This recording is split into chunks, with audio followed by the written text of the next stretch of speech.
이슈에 대해 깊이 있는 시각을 만나보는 시간 변상욱의 눈 코너입니다. YTN 뉴스가 있는 저녁 변상욱 앵커 나왔습니다. 어서 오십시오. 예, 안녕하십니까. 오늘 이야기해볼 주제가 중대재해법인데요. 먼저 이 중대재해법이 과잉 입법 아니냐 이런 반발이 있는데 설명 좀 해주시죠. 과잉 입법, 글쎄요. 중대재해처벌법이라고 하는 것은 산업안전에서 노동자가 사망하거나 영구한 장애인이 되거나 상당히 심각한 상해를 입었을 경우 도대체 이 사고가 나게 된 주체가 누구냐라고 하는 걸 좀 더 분명히 하려고 하는 거죠. 노동자가 다쳤으니까 노동자가 잘못했겠죠. 뭐 조심했으면 되는데 이거냐. 그 현장에 책임자가 있을 텐데 현장 책임자가 좀 잘 보살피지 그랬어. 라고 하는데 과연 거기서 끝나는 것이냐. 아니면 그 현장을 감독할 수 있도록 감독관을 거기다 고정 배치를 한다거나 각가지 안전시설을 1차, 2차, 3차로 몇 번에 나눠서 1차에서 놓치면 2차에서라도 막을 수 있도록 이렇게 제대로 시설을 안 해놓은 기업주의 책임이냐. 그래서 사고의 주체를 분명히 한다라고 하는 거지 무조건 엄하게 처벌한다 이런 뜻은 결코 아닙니다. 법안을 이제 뜯어보면 그런 것들이 있는 거죠.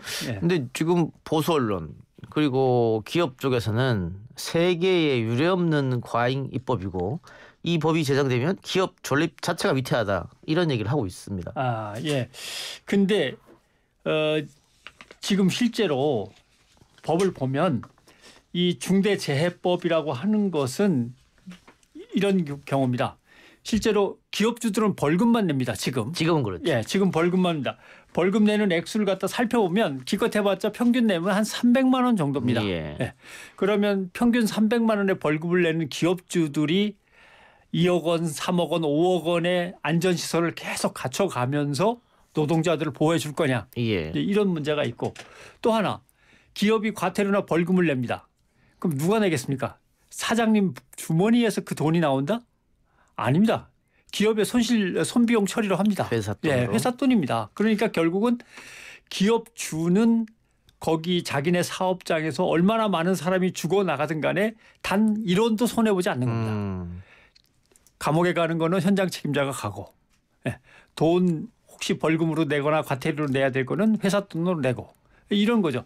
이런 상황에서는 도대체 누가 사고를 일으킨 주체에 속하느냐도 불분명한 데다가 기업주는 아무런 위해를 받는 게 없으니까 결국은 안전 조치가 계속 희미해진 상태로 갈 수밖에 없다라고 하는 거죠. 그래서 사고가 반복되고 하청업체 자기들이 책임을 면하려고 하청업체 주다 보니 하청업체도 사고 나는 거죠. 하청업체 사고 또 나죠. 거긴 더 가난하니까. 그리고 지금 중대재해법 이 법안 이번에 통과시키겠다고 하는 법안이 벌금은 올리고 그 사고 발생 사업주에게 징역형을 하겠다 이런 거지 않습니까? 아마 여기에 지금 반발하는 것 같아요. 아마 제일 걱정은 거긴 것 같습니다.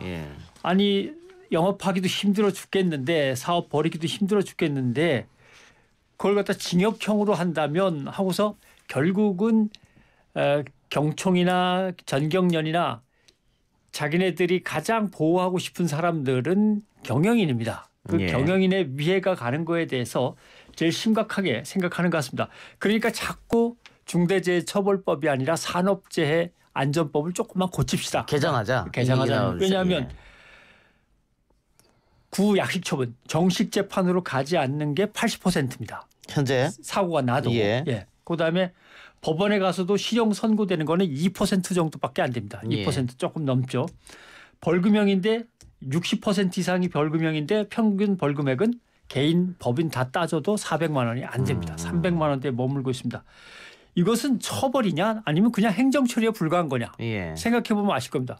이게 과연 처벌이냐 행정처리냐 라고 하는 거죠. 그래서 인간 생명에 중대한 위험을 초래하는 산업재해에 대해서 이제는 이거는 행정 문제를 잘못한 행정범이 아니라 사람의 생명을 존엄하게 여기지 않은 형사범으로 처벌해야겠다라고 하는 의지가 중대재해처벌법에 담겨 있는 거죠.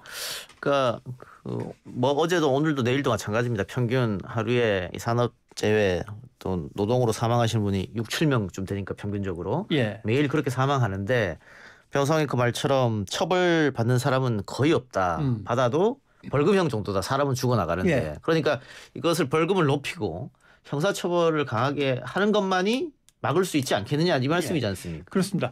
더구나 이 법을 만들면서 그렇게 마구잡이로 만들지는 않습니다.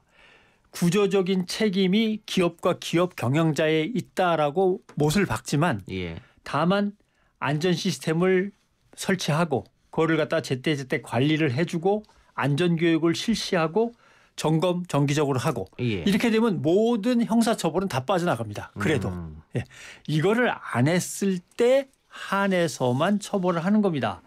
그러니까 산업재해에 관한 기업의 구조적인 책임을 인정하는 모델은 지금 전 세계적인 경향인데 좀 이상하지 않습니까?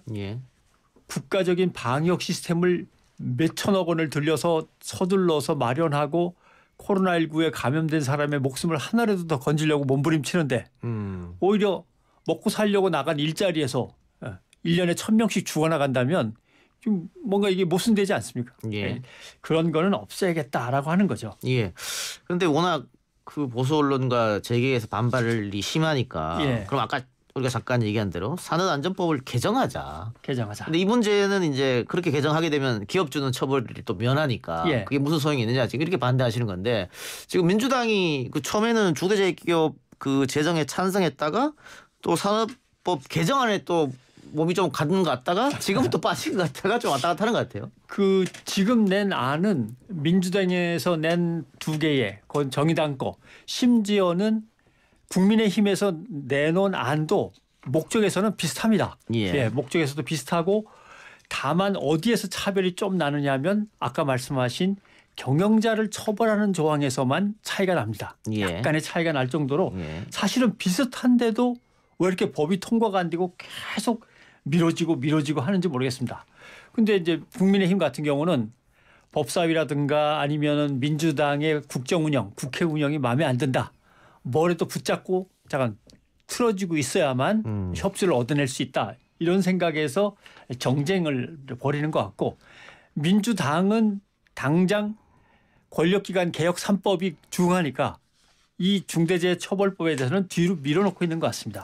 그래서 진도가 못 나가고 있고 결국 정의당은 피켓 시위하고 농성 벌이고 지금 그러고 있는 중이죠. 그 이런 얘기도 있습니다. 외국보다도 더 과잉법이다 하면서 그 최근에 동아일보 보도에 이렇게 나와 있네요. 영국은 한국과 달리 사업주 처벌 조항과 행정 제재, 징벌적 손해배상이 없다. 법인에는 상한없는 벌금형이 가능하지만 법 제정 이후 10년간 26개 기업에 부과된 벌금액 평균은 약 4억 9천만 원 수준이다 이렇게. 그러니까 영국보다도 우리가 더한 지금 법을 만들려고 한다 이런 비판인데요. 영국의 법제를 조금 덜 들여다본 것 같습니다. 영국은 기업 과실치사법이라는 게 있습니다. 사람이 노동자가 목숨을 잃었을 때 처벌하는 법입니다. 우리의 중대재해처벌법이 기업 과실치사법을 가져와서 우리식으로 바꾼 겁니다. 그래서 아마 지금 얘기하신 보수신문은 그러면 보자. 영국은 기업과실치사법에 의해서 얼마나 처벌받았나라고 하니까 처벌받은 게 별로 없어요. 봐라, 처벌도 별로 안 하는데 우리 건 왜 이렇게 엄격하게 처벌한다는 그 얘기 같아요. 사실은 영국은 법이 2가지로 돼 있습니다. 기업과실치사법이 있고 그다음에 산업보건안전법이 있고 그래서 기업과 경영주에 대한 처벌에 있어서 상한선이 없습니다. 이게 다 보건안전법에 들어가 있는 거죠. 사람이 죽었을 경우에 기업과실치사법만 놓고 보면 별로 이렇게 처벌한 게 없어 보이지만 실제로 영국의 산업재해를 막기 위한 법은 보건안전법입니다. 거기에 의해서 웬만한 건 다 다뤄지고 기업과실치사법은 그 나머지 것들을 다루는 건데 기업과실치사법만 보고서 별로 그렇게 엄하게 다루지도 않고 액수를 봐도 그렇고 처벌받은 것도 그렇고 약한데라고 하는데 절대 그렇지 않은 거죠. 알겠습니다. 그리고 한 가지 제일 큰 차이는 뭐냐면 보건안전법에 따르면 안전감독관에게 바로 재판에 기소할 수 있는 기소권을 줍니다. 우리로 치면 검사한테나 주는 건데 경찰도 못 갖는 거지만 영국에서는 단속권, 기소권의 작업 중지 명령권까지 다 있습니다. 그런 것들을 그 언론에서 이제 취재에 반영하는 거겠죠. 근데 우리가 이 안전 사고 일었을 때 항상 이야기하는 것이 위험의 외주화 아니겠습니까? 그렇습니다. 위험한 일은 기피하게 되고 또 하청 주게 되고 그 뭐 기억하시겠지만 서울 지하철 사고도 역시 외주의 문제였었고 김영균 씨 사고도 역시 외주의 문제였단 말이죠. 근데 이 산업 안전법으로 이게 개정을 하면 위험의 외주화 문제는 해결 못한다 이런 주장도 있는 것 못하죠. 같습니다. 왜냐하면 예. 원청이 있고 하청이 있는데 하청도 하청에서 재하청이 있고 재재하청이 있지 않습니까? 계속 내려가죠. 예. 예, 재하청 재재하청으로 가면은 원청은 너무 멀리 있습니다. 도대체 이 작업을 맡긴 게 누구냐 그러면 그래봤자 고위의 하청 예. 이렇게밖에 안 가는 건데 결국 이런 점에서 원청이 하청 업체한테 산업안전을 얼마나 잘 지키냐 노동자의 목숨을 제대로 보장할 수 있느냐라고 하는 것을 강요하지 않으면 예. 가난한 하청업체로서는 안 하죠. 결국 위험의 외주화로 하청업체한테 위험이 다 쏠려가는 것에 대해서 이걸 방향을 전환하려면 중대재해법을 다시 만들어 가지고 원청과 하청한테 안전보건조치의 의무를 모두 부과하고 지금 산안법이 해결하지 못하는 문제를 해결해야만 되는 거죠. 예. 네. 자 그러면 이런 오해가 있을 수 있을 것 같습니다. 예. 이게 만약에 통과됐을 때 산재 사고가 일어나면 그러면 무조건 경영자는 처벌되는 것 아니냐. 예. 경영자가 나름 뭐 노력을 했어도 사고라는 것이 모든 걸 다 막을 수는 없으니까 예. 이런 오해도 있을 수 있을 것 같은데. 그렇습니다. 그러니까 법인과 행위의 책임자, 경영 책임자가 안전 의무를 반드시 지켜라. 의무를 지킨 한에서는 그렇게 심하게 처벌하지 않는다라고 하는 거죠. 예. 예. 고의로 안전 의무를 위반했을 때 그래서 중대재해가 발생했을 때 과실범으로서 이제 처벌하겠다는 겁니다. 근데 이제 문제는 지금 처벌하려고 하는 것은 과실범이 아니라 사실은 고의범에 속하는 겁니다. 예. 왜냐하면 안전조치와 안전 의무를 다하라고 했는데 계속 벌금으로 때우면서 안 하는 경우는 이거는 이게 과실이냐 고의냐? 고의냐. 예를 들면 2인 1조로 작업하게 돼 있는데 예. 비용을 아끼기 위해서 한 명만 투입됐다. 네. 그런 게 반복된다 그러면 이거는 과실이라고 볼 수 없다 이런 그렇죠. 의미잖아요. 예를 들면 음주운전을 되게 엄하게 처벌하지 않습니까? 음주운전이라는 건 어쩔 수 없이 했다.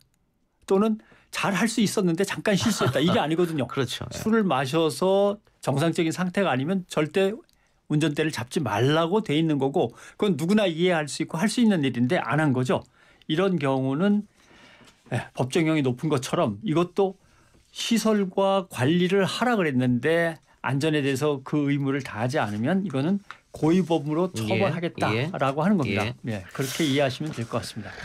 알겠습니다. 자, 중대재해기업처벌법 과연 이게 통과가 될지는 모르겠습니다만은 정의당에서는 계속 요구를 하고 있는 문제고 예. 처음에는 근데 이게 뭐 별 어려움 없이 통과될 것 같았는데 결국은 반발이 심해서 이렇게 된 건가요? 어쨌든 국회 통과는 어떻게 보고 계세요?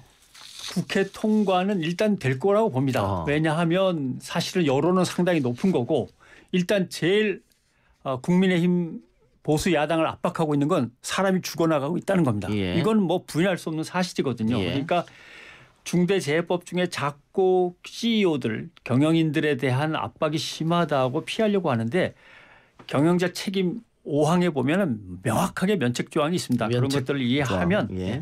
기업이 안전의무 조치를 충분히 했다면 면책받을 수 있다는 거고 그다음에 결국은 중소기업만 딱한 거 아니냐라고 하는 거죠. 최저임금을 올리려고 해도 중소기업이 딱하다. 안전 문제도 중소기업이 딱하다. 항상 경영자 단체라든가 이런 곳은 중소기업 핑계를 대는데 그러면 실제로 지금까지 중대재해가 발생하고 있는 이 상황에서 중소기업이 만약에 일일이 챙기지 못한다면 전경련이든 경영자 총협회 같은 데서 중소기업에게 안전교육을 대신해 줄 수 있는 어떤 시스템을 갖춘다든가 현장 조사를 해서 사고가 많이 나는 곳에 어떤 지원을 한다든가 이런 것을 수십 년간 한 건 하나도 없어요. 예. 그러면서 맨날 중소기업 핑계만 된단 말이죠. 이런 것도 곤란한 거죠. 예. 어쨌든 지금 뭐 여러 안이 올라와 있는 상태인데 정의당 안도 있고 예. 또 박주민 안도 있고 장철민 안도 있고 국민의힘의 이미자 안도 있습니다. 네. 이미자 의원 안이 생각보다 좀 세더라고요. 근데 예. 그 깜짝 놀랐다는 거 아닙니까? 민주당도 그렇고 정의당도 그렇고 국민에서 임 의원이 냈는데 이렇게까지 예. 자기들하고 딱 맞아 떨어지는 안을 낼 수 있을까라고 하는 건데 지금 올라와 있는 이 안들을 보면 셋 다 비슷합니다. 예. 결국은 비슷한데 안전조치 의무의 그 범위에서만 조금은 차이 나는 건데 그것은 소위원회에서 얼마든지 조정할 할 수 수 있을 있다. 거라고 보고요. 예. 예, 알겠습니다. 어느 정도 진통은 있겠지만은 통과를 예. 한번 예상해 보고요. 오늘 뉴스가 있는 저녁 앵커 리포트는 어떤 겁니까? 오늘은 서울의 마지막 남았던 노숙인들을 위한 전담 병원이 지정 병원이 예. 코로나19 전담병원으로 바뀌었습니다. 아하. 그럼 노숙인들은 다 갈 나와야 데가 됩니다. 없네요. 예. 약만 넉 달치 받아가지고 거리로 다시 나오게 됩니다. 예. 이 문제를 어떻게 해결할 건가? 그 문제가 오늘 앵커 리포트입니다.